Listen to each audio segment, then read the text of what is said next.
Muito bem, pessoal, o tema de hoje, caracterização do crime, né?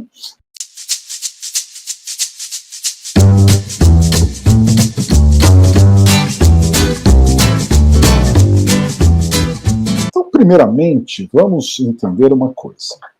Mundialmente falando, a teoria clássica que envolve a noção de crime, ela é considerada uma teoria tripartida, ou tripartite, como queiram, pela qual o crime é o fato típico, antijurídico e culpável. Então, se você pensar aí em termos gerais, em outros países, e mesmo no Brasil, uma grande parte aqui, uma corrente bastante forte aqui no Brasil, diz que o crime tem essa característica de ser um crime ou um fato típico, antijurídico e culpável. Inclusive, se vocês observarem decisões dos tribunais superiores, notadamente do STF e do STJ, vocês vão ver reiteradamente esses tribunais falando exatamente nesses termos que eu acabo de mencionar, né?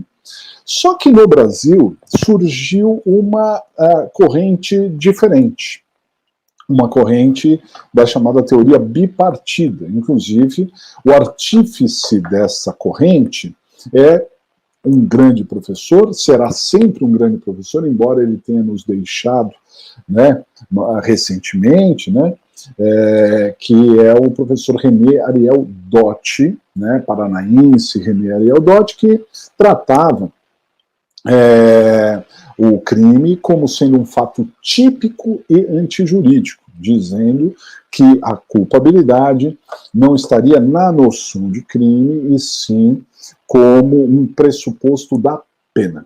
Essa teoria bipartida, que conforme eu estou trazendo aqui para vocês, ela é brasileira, acabou se difundindo pela doutrina clássica brasileira. Então você vai encontrar isso junto ao Damásio, você vai ver no Mirabete, você vai ver em outros grandes expoentes do direito penal brasileiro, a adoção dessa teoria bipartida.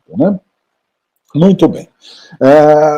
Eu já vou dar minha opinião sobre isso, e a gente vai desenvolver esses aspectos todos, Mas, antes de mais nada, posso dizer que essas duas correntes têm lados favoráveis, claro, e se você tiver num concurso público, a minha indicação é que você devesse, numa prova preambular, aquela de múltipla escolha, imaginando a hipótese que caísse lá duas alternativas, uma falando da teoria bipartida e outra da tripartida, eu colocaria a tripartida por ser uma doutrina clássica e conceituada mundialmente, inclusive pelos tribunais superiores do Brasil.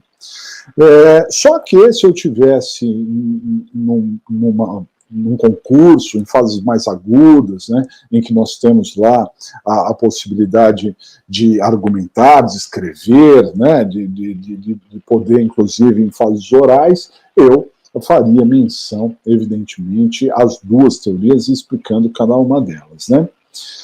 Na minha opinião, que eu não me furto a isso, embora eu vá explicar todos os aspectos aqui para vocês, mas na minha opinião, o crime é o fato típico e antijurídico, ou seja, a teoria bipartida, na minha opinião, é aquela que deveria ser aceita no Brasil.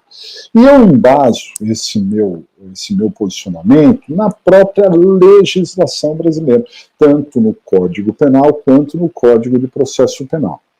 Se vocês observarem, a regra que está no artigo 29 do Código Penal, o Código Penal trata lá no artigo 29, dizendo exatamente o seguinte, ao falar de concurso de pessoas, ele diz assim: cada um receberá uma pena na medida da sua culpabilidade. Então, perceba que o termo culpabilidade, ele está relacionando a pena. E eu vou falar um pouquinho mais sobre isso, sobre esse ponto relacionado à pena em si.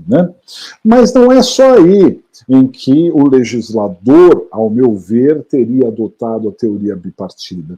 Nós vamos encontrar, por exemplo, no Código de Processo Penal, as regras previstas no artigo 386 da absolvição, também a regra prevista no 397 da absolvição sumária, no procedimento ordinário, e também a regra do 415 da absolvição sumária no Tribunal de Júri, a 386, a absolvição de uma maneira geral, 397, a absolvição sumária no procedimento ordinário, e 415 do Código de Processo Penal, lá da absolvição sumária no júri, né, ao encerrar a primeira fase do júri, nós vamos encontrar que é possível a absolvição, tanto a absolvição do 386 quanto as absolvições sumárias, quando estiverem presentes causas que excluam o crime ou isentem o réu de pena. Excluam o crime ou isentem o réu de pena. Então, olha só que interessante. Quando o legislador ele diz de uma causa que exclua o crime, ele está se referindo a uma excludente de ilicitude, por as excludentes de ilicitude que estão ali no artigo 23 do Código Penal, né? A estado de necessidade, a legítima defesa, o estrito cumprimento do dever legal e o exercício regular do direito.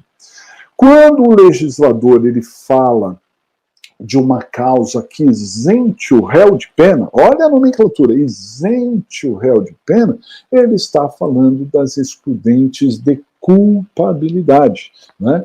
Dizendo nesse sentido que, na verdade, independente do crime existir ou não existir, né, o agente não poderá ter pena em algumas situações quando ele não tiver culpa, né? Então, esse seria o meu sentimento relacionado à caracterização do crime direcionado para a teoria bipartida, aproveitando essa teoria dentro das características da legislação brasileira. Mas fato é que, independente dessa teorização, né, que eu estou tratando aqui no início da nossa conversa, para caracterizar um crime, o crime tem que ser pelo menos um fato típico ilícito, ou antijurídico. Quando eu falo ilícito, é o mesmo que antijurídico. Antigamente se usava mais a expressão antijuridicidade, e com a reforma do Código Penal que se deu em 1984, nós temos mais a expressão ilicitude. Mas é sinônimo, né? Então perceba que as duas teorias englobam esses dois pontos, a tipicidade e a ilicitude, tá certo? E a única diferença é que a teoria tripartida agrega mais um fator que é a culpabilidade, e a bipartida não deixa a culpabilidade na caracterização do crime. Então, para ser crime, tem que ser ao mesmo tempo um fato típico e também um fato ilícito ou antijurídico, né? Por isso, pessoal, toda vez que a gente for analisar ali a ocorrência de um crime, qualquer crime que se imagine, qualquer conduta, se nós queremos saber se essa conduta é uma conduta criminosa ou não, nós temos que ver a presença desses elementos, né? São exatamente esses os elementos que caracterizam um crime.